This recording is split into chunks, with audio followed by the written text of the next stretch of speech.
Hello everyone. আশা কৰোঁ তোমালোকে ভালে আছা আৰু ভালদৰে প্ৰিপেয়াৰ কৰি আছা। আজিৰ এই ভিডিঅ'টো মই আলোচনা কৰিম তোমালোকৰ আগত ক্লাছ 12 কম্পিউটাৰ সায়েন্স পেপাৰখনৰ সিলেবাসটো। And this is the right time to prepare yourself for your final exam which will come in the 2027 year. But if you will think, sir, এতিয়া তো আমাৰ বহুত টাইম আছে, আমি হেকত পঢ়িব পাৰিম। If you will do this one, you are going to regret for your future. গতিকে এতিয়াৰ পৰা তোমালোকে প্ৰিপেয়াৰ কৰিব লাগিব। এই ভিডিঅ'টোত মই আলোচনা কৰিম সিলেবাসটো যাৰ কম্পিউটাৰ সায়েন্স সাবজেক্টখন আছে। And here one good news is তোমালোকে চিন্তা কৰিব নালাগে এই যেটো সিলেবাস মই ইয়াতে ডিসকাস কৰিম এই সিলেবাসটোৰ ওপৰত বেছ কৰি কমপ্লিট সিলেবাসটো মই ইয়াতে কভাৰ আপ কৰিবলৈ চেষ্টা কৰিম। কেনেকৈ কভাৰ আপ কৰিম থিওৰিটিক্যালি আলোচনা কৰাৰ লগে প্ৰ্যাকটিক্যালি গোটেইবিলাক মই ইয়াতে প্ৰগ্ৰামিং কৰি তোমালোকক আলোচনা কৰিম। থিওৰি বিলাক তোমালোকে মোৰ ভিডিঅ'ৰ পৰা চাই পেলাই নোট কৰি ৰাখিব পাৰিবা যিবিলাকে তোমালোকৰ ফাইনেল এক্সামত তোমালোকৰ হেল্প কৰিব। গতিকে বহুত বেছি পলম নকৰি আজিৰ এই ভিডিঅ'টোত মই সিলেবাসটো ডিসকাস কৰিবলৈ লৈছো। আৰু তোমালোকে এটা কাম কৰিবা যেহেতু মই ক'লো যে সিলেবাসটোৰ ওপৰত বেছ কৰি পেলাই তোমালোকৰ আগত ভিডিঅ'বিলাক মই ধুনীয়াকৈ এটা প্ৰ্যাকটিক্যালি প্লাস থিওৰিটিক্যালি আলোচনা কৰিম। গতিকে চেনেলটো সাবস্ক্ৰাইব কৰি থাকিবা নহলে তোমালোকে মই ভিডিঅ' আপলোড কৰিলে নটিফিকেশন নাপাবা আৰু আপডেট নাপালে তোমালোকে ভিডিঅ'বিলাক নাপাবা আৰু তোমালোকে চাব নোৱাৰিবা। এইবাৰ তোমালোকৰ ক্লাছ 12 কম্পিউটাৰ সায়েন্স সাবজেক্টখনৰ টোটাল ইয়াতে কেইটা ইউনিট থাকিব 5টা ইউনিট থাকিব তোমালোকে দেখা পাইছা। প্ৰথম ইউনিটত তোমালোকৰ আলোচনা কৰা হ'ব object oriented programming in C++ যিখিনি আইডিয়া তোমালোকে ক্লাছ 11ত কিছু পৰিমাণে হলো পাইছা।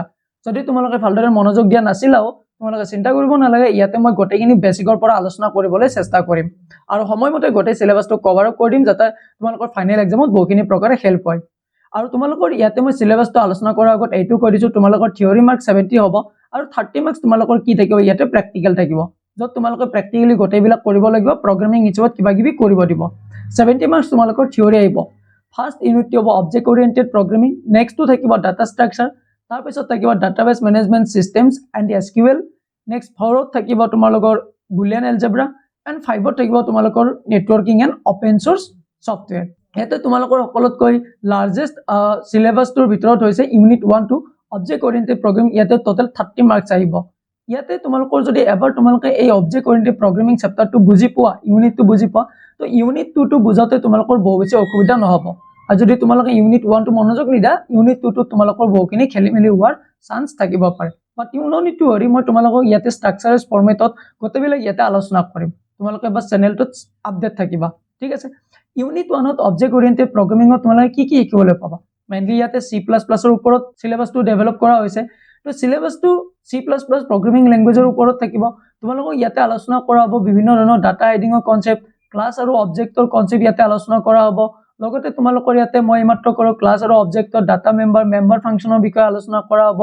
আমাৰ এটা বিভিন্ন ধৰণৰ কনস্ট্ৰাক্টৰ আলোচনা কৰা হ'ব, ডিস্ট্ৰাক্টৰ আলোচনা কৰা হ'ব, ইনহেৰিটেন্সৰ বিষয়ে কোৱা হ'ব, ডাটা ফাইল হ্যান্ডলিংৰ বিষয়ে কোৱা হ'ব, টেক্সট ফাইলছৰ কথা কোৱা হ'ব, বাইনাৰী ফাইলছ, লগতে পইন্টাৰ্স ব্যৱহাৰ কৰি আমি কেনেকৈ প্ৰগ্ৰামিং কৰিব পাৰো এই গোটেইবিলাক ইয়াতে আলোচনা কৰা হ'ব। পইন্টাৰ্সৰ লগে ইয়াতে এৰেৰ কনসেপ্টটো ইয়াতে আলোচনা কৰা হ'ব। আগৰ তোমালোকে এইখিনি বুজি পাইছা। ইউনিট 2 টোত কি থাকিব ডাটা ষ্ট্ৰাকচাৰছ অৰ্থাৎ আমি ডাটাবিলাক কেনেকৈ ষ্ট্ৰাকচাৰছ ফৰ্মত আমি ষ্টৰ কৰি ৰাখিব পাৰো আৰু ডাটাবিলাক ষ্টৰ কৰি ৰাখিলে আমাৰ মেমৰি কনজাম্পচনটো কম হয়। যিকোনো প্ৰগ্ৰামিং কৰাৰ ক্ষেত্ৰত আমি ডাটা ষ্ট্ৰাকচাৰ কৰাটো বহুত বেছি ইম্পৰ্টেন্ট। তো বিভিন্ন ধৰণৰ ডাটা ষ্ট্ৰাকচাৰৰ কনসেপ্ট ইয়াতে বহলভাৱে আলোচনা কৰা হ'ব। এৰেজৰ বিষয়ে আলোচনা কৰা হ'ব, ষ্টাকৰ বিষয়ে আলোচনা কৰা হ'ব।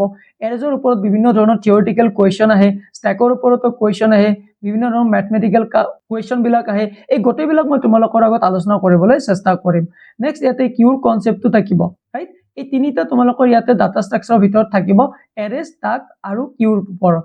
কিন্তু ইয়াতে সকলোতকৈ ডাঙৰ চেপ্টাৰটো হৈছে এইটো হৈছে আমাৰ object oriented programming in C++। কাৰণ তোমালোকৰ ক্লাছ 12 কম্পিউটাৰ সায়েন্স যিখন পেপাৰ ইয়াত কমপ্লিটলি C++ ৰ ওপৰত বেছ কৰি হয়। তো এই গোটেইবিলাক কনসেপ্ট মই তোমালোকক প্ৰ্যাকটিক্যালি প্ৰগ্ৰামিং কৰি পেলাই তোমালোকক গোটেইবিলাক শিকুৱাম। তোমালোকে চেনেলটো জাস্ট সাবস্ক্ৰাইব কৰি ৰাখিবা। নেক্সট ইউনিট 3 কি থাকিব database management system and SQL অৰ্থাৎ ডাটাবেসৰ বিষয়ে ইয়াতে আলোচনা কৰা হ'ব। এটা ডাটাবেস মেনেজমেন্ট সিস্টেম আমি ইয়াতে আলোচনা কৰিম যেটো MySQL বুলি থাকিব। তাত SQL কুৱেৰিবিলাকৰ বিষয়ে আমি আলোচনা কৰিম কেনেকৈ কুৱেৰি ব্যৱহাৰ কৰি আমি ডাটাবিলাক ইনসাৰ্ট কৰিব পাৰো, ফেচ কৰিব পাৰো, ডাটা ডিলিট কৰিব পাৰো, কমপ্লিট ডাটাবেস আমি কেনেকৈ ক্ৰিয়েট কৰিব পাৰো গোটেইবিলাক ইয়াতে থিওৰিটিক্যালি আলোচনা কৰাৰ লগতে আমি প্ৰ্যাকটিক্যালি আলোচনা কৰিম। এই চেপ্টাৰটোত এটা বস্তু তোমালোকে জানা এই ইউনিটটোত কি ইয়াত মাৰ্ক উঠাব বহুত বেছি ইজি হয় কাৰণ ইয়াৰ টপিকবিলাক বহুত ইজি আৰু মনত ৰখাটো বহুতখিনি সুবিধা হয়। ইয়াৰ প্ৰ্যাকটিক্যাল পাৰ্টটো বহুত ইজি হয় কম্পেয়াৰিং টু প্ৰগ্ৰামিং। আমাৰ SQL পাৰ্টটো অকণমান ইজি হৈ যায়, ইয়াৰ থিয়ৰী পাৰ্টটো বহুতখিনি ইজি হৈ যায়। ইউনিট 4টো কি আছে বুলিয়ান এলজেব্ৰা, এইটো কমপ্লিট থিয়ৰী পাৰ্ট হয়। ইয়াৰ ওপৰত আমি বিভিন্ন ধৰণৰ লজিকৰ বিষয়ে আলোচনা কৰিম, লজিক গেটৰ ওপৰত, এণ্ড অৰ নট এইবিলাক টেবুলৰ ওপৰত আমি আলোচনা কৰিম, ট্ৰুথ টেবুলৰ ওপৰত আলোচনা কৰিম, বিভিন্ন ধৰণৰ আমি লৰ ওপৰত আলোচনা কৰিম, আমি বিভিন্ন ধৰণৰ লৰ ওপৰত আলোচনা কৰিম। এই গোটেইবিলাক থিয়ৰিটিকেল পাৰ্ট হয় আৰু এইবিলাক ব্যৱহাৰ কৰি পেলাই আমাৰ বিভিন্ন ধৰণৰ আমাৰ গেট কিছুমান ক্ৰিয়েট কৰিব দিয়ে, যেনেকৈ not gate, and gate, or gate, nand gate, এইবিলাক আমাক ক্ৰিয়েট কৰিব দিয়ে। এই গেটবিলাক কেনেকৈ ক্ৰিয়েট কৰিব পাৰোঁ, আমি ডিজাইন কৰিব পাৰোঁ, গোটেইবিলাক মই তোমালোকক এটা এটাকৈ আলোচনা কৰিম। ইউনিট 5টো হৈছে বহুত বেছি ইণ্টাৰেষ্টিং, এইটো এটা থিয়ৰী চেপ্টাৰ হয়, networking and open source software. এইবিলাক চেপ্টাৰৰ পৰা মাৰ্ক উঠাব বহুত বেছি ইজি হৈ যায়। ইয়াতে আমি বিভিন্ন ধৰণৰ আমি বেচিক্সৰ পৰা আলোচনা কৰিম, নেটৱৰ্কিঙৰ কনচেপ্টৰ বিষয়ে আলোচনা কৰিম, টাইপছ অফ নেটৱৰ্কৰ বিষয়ে আমি আলোচনা কৰিম, নেটৱৰ্কে কেনেকৈ কাম কৰে সেইবিলাকৰ বিষয়ে আলোচনা কৰিম, নেটৱৰ্কৰ মাজেৰে আমাৰ ডাটাবিলাক, আমাৰ ইনফৰমেশ্যনবিলাক কেনেকৈ শ্বেয়াৰ হৈ থাকে তাৰ বিষয়ে আমি আলোচনা কৰিম। তাৰপিছত আমি আলোচনা কৰিম এই যে আমাৰ মেমৰি ইউনিটবিলাক থাকে, MB, GB, এইবিলাকৰ বিষয়ে আমি আলোচনা কৰিম। লগতে আমি নেটৱৰ্কিং ডিভাইচবিলাকৰ বিষয়ে আলোচনা কৰিম, বিভিন্ন ধৰণৰ নেটৱৰ্কিং টাইপছ আছে এইবিলাকৰ পৰা আলোচনা কৰিম। আমি যে IP এড্ৰেছ বুলি কৈ থাকোঁ, IP এড্ৰেছৰ ওপৰত আলোচনা কৰিম। বিভিন্ন ধৰণৰ মোবাইল টেকনলজিবিলাক, আমাৰ যিবিলাক নেটৱৰ্ক কানেকশ্যন 4G, 5G এইবিলাকৰ ওপৰত আমি আলোচনা কৰিম। লাষ্ট ইয়াৰ ওপৰত ডেছক্ৰিপটিভ কুৱেশ্যন বহুতখিনি আহিছিলে আৰু বহুকেইজন ষ্টুডেণ্টৰ মই পঢ়োৱা তাৰ পৰা হেল্প হৈছিলে। আমি নেটৱৰ্কিং চিকিউৰিটিৰ বিষয়ে আলোচনা কৰিম। তো কমপ্লিট ইয়াতে মই গোটেইখিনি তোমালোকৰ লগত আলোচনা কৰিবলৈ চেষ্টা কৰিম। আৰু নেটৱৰ্কিং পাৰ্টত তোমালোকৰ অলপ চলপ কি থাকিব, HTML বিষয়ে থাকিব, বহুত বেছি নহয়, ইয়াতে প্ৰেক্টিকেলি ইমান বস্তু নাথাকে, জাষ্ট থিয়ৰী কনচেপ্ট অকণমান থাকিব, এইখিনিও আমি বুজাটো বহুত বেছি ইম্পৰ্টেণ্ট।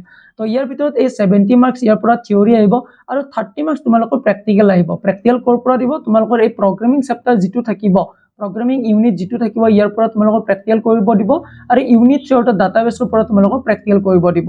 এইটো ডিপেণ্ড কৰিব তোমালোকৰ কলেজৰ ওপৰত আৰু যিজন এক্সটাৰ্নেল তোমালোকৰ তাত যাব তেওঁৰ ওপৰত ডিপেণ্ড কৰিব তেওঁলোকে তোমালোকক কি কৰিব দিব।